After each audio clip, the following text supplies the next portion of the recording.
Hey there and welcome to No Recipe Required. I'm Dave and tonight I want to show you how to do a spaghetti and bolognese sauce. The bolognese is it's a meat sauce. It's pretty traditional. It's got obviously it's got tomatoes in it, but not too much. It's not really the marinara or the heavy tomato sauce. It's really more of a meat sauce. We're going to cook off some spaghetti. We'll combine the two for one of my favorites. Let's go ahead and get started. Okay, let's go ahead and get started on our sauce bolognese, or our meat sauce. This is the traditional Italian meat sauce. I've got my mirepoix here, onion, celery, and carrot, to which I've also diced up probably 4 or 5 garlic cloves. I like a good amount of garlic in this dish, and we're just going to sweat these vegetables down. Good pinch of salt when we add it, a couple pinches of salt, and some pepper.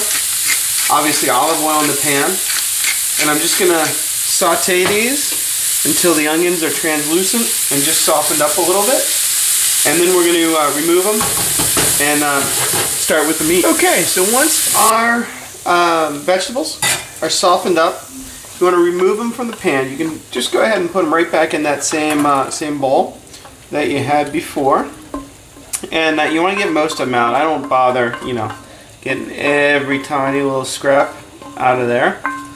And what we're going to do now is saute the meat that we're going to use for our bolognese sauce. Now, I happen to like a mixture of pork. This is a pound of ground pork. You want to make sure you get that paper off the top or off the bottom. And I got about 1.5 pounds here of ground beef. Doing a half and half, 50-50 mix is absolutely fine. This is frankly just what the packages came looking at like from the store. Now, some people also add other meats. Veal is really common, as is like bacon or pancetta.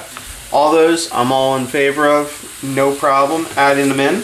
I think it's just going to add a little bit more complexity to the flavors, no more complexity to the cooking process itself. So go ahead and do it if you want to do it. But if you don't like any of those, you don't have to do it. You could even do this with chicken, turkey. I wouldn't necessarily and call it a strict bolognese, but I'm sure that'll be tasty. So I've got the heat turned up. We're going to brown this meat all the way through. Then we're going to tip the pan, drain the fat out, and then we'll continue on.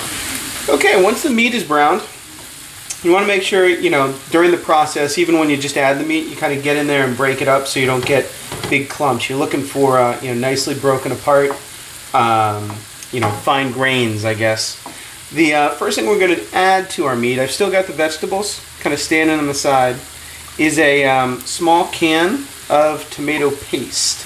Now, this isn't going to be a tomato sauce, right? It's a meat sauce, but I am going to have some tomato product in it.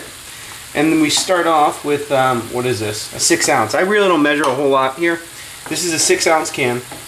And I add it just directly to the meat here, to the dry pan, because I essentially want that tomato paste to kind of toast in the pan and really develop a little caramelization on the tomato itself, which can only really happen in a mostly dry pan. So we're just going to kind of mix this together. I think by the time we get it incorporated, we'll be ready to add in some wine.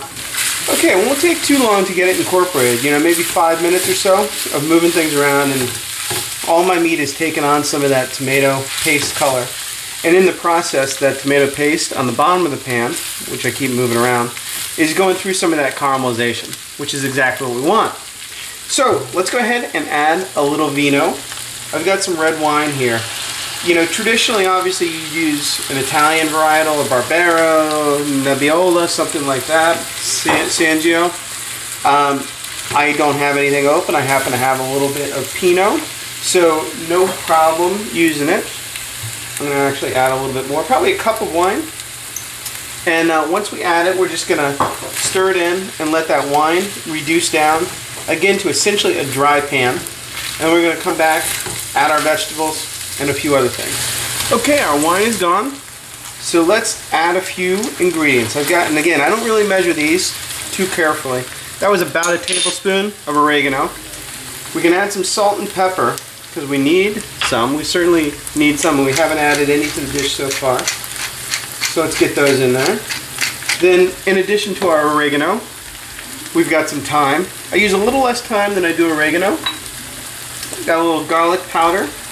Onion powder would be good as well. I don't have any, but again, it's not the type of dish where if you don't have one thing, you can't do without it. I've got some nutmeg here. I'm going to grate about a quarter clove of nutmeg into it. There we go. Add a couple bay leaves. Add my vegetables right back in.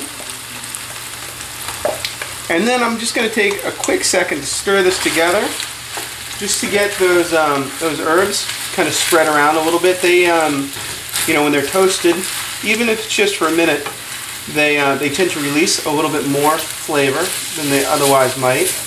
And if you get a little sticking at the bottom of the pan, no problem. You just scrape it up. You can always turn down the heat, or if you absolutely need to, just add a cup of water to this. It's not really going to hurt you. So once you got that mixed together, we're going to add the rest of our tomato product. I've got a pound. Is it a pound? It's a pound and a half. 28-ounce can of crushed tomatoes. And I'm going to stir this into our sauce. And I'm going to find that it's looking pretty thick, which is okay. It's actually going to get more moist as it cooks. But to help it along, I'm going to add in a little bit of water as well. I happen to have a little standing by. And that will just go right in there. And make everything nice and moist so it just kind of boils away. We're going to let this simmer for about 45 minutes or so, then we'll come back and check on it. Okay, so after, anywhere from a half an hour to an hour, you want to come back and do a couple things. One, give it a little taste, which I just did, but I'll do it again on camera. I think this one's nice. Sometimes the tomatoes tend to be a bit tart or sour and you need to add some sugar. I don't think that's the case here. I just added a little bit of salt because I think I could use it. The other thing I like to add to my bolognese is a little bit of cream or milk to kind of just thicken. Well, it doesn't really thicken, but it makes the sauce richer and gives it a little bit more body than it might otherwise have. You don't really need a ton. I just added less than a quarter of a cup. Maybe it was right around a quarter of a cup. And then I'm going to stir that in and let it just continue to cook down. Now I was cooking it covered just to let all those flavors kind of come together. Now I'm going to take the cover off and just lightly simmer it so that it has the opportunity to reduce, and as it reduces, the water evaporates, the flavors come together. So I'm going to let this go. You could let it go for another 5 hours, it'd be fine. I think it needs minimum another hour or so. 2, 3 would be better, and then of course serve it the next day is great. So let's just come back when we're all finished. Okay, after a couple more hours, you end up with this nice, beautifully rich and thick bolognese sauce. Like I said, heavy meat sauce. It's not really a tomato sauce. It's more of a meat sauce with some tomato in it.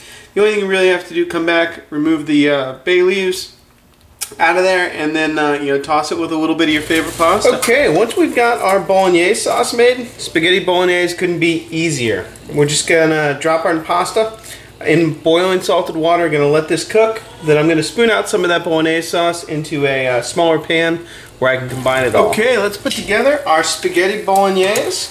I've got probably 3/4 of a cup, maybe half a cup of sauce for a single serving. I'm all alone tonight, very sad, I know. And then I'm going to add in my pasta. I like to mix the pasta and the sauce like this in a bowl. Right before we're done, I'm going to add a little bit of Parmesan cheese. Once we take it off the heat, mix that in, and then I'm just going to garnish this. We'll go ahead and serve this up, and then at the very last second, I'm going to drizzle just a touch more olive oil right over the top.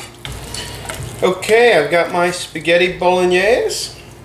Just like we do with all of our long pastas here, you want to try and give it a little twist at the end, gets it stacked up nice and high. Make sure you get a good amount of sauce on there. I like to finish mine either in the pot or, you know, right on the plate here with a little drizzle of olive oil, a little bit more Parmesan cheese, and you know, traditionalists would probably kill me, but you know, a little bit of basil wouldn't really hurt either. There you go with our spaghetti bolognese. I'll see you next time on No Recipe Required.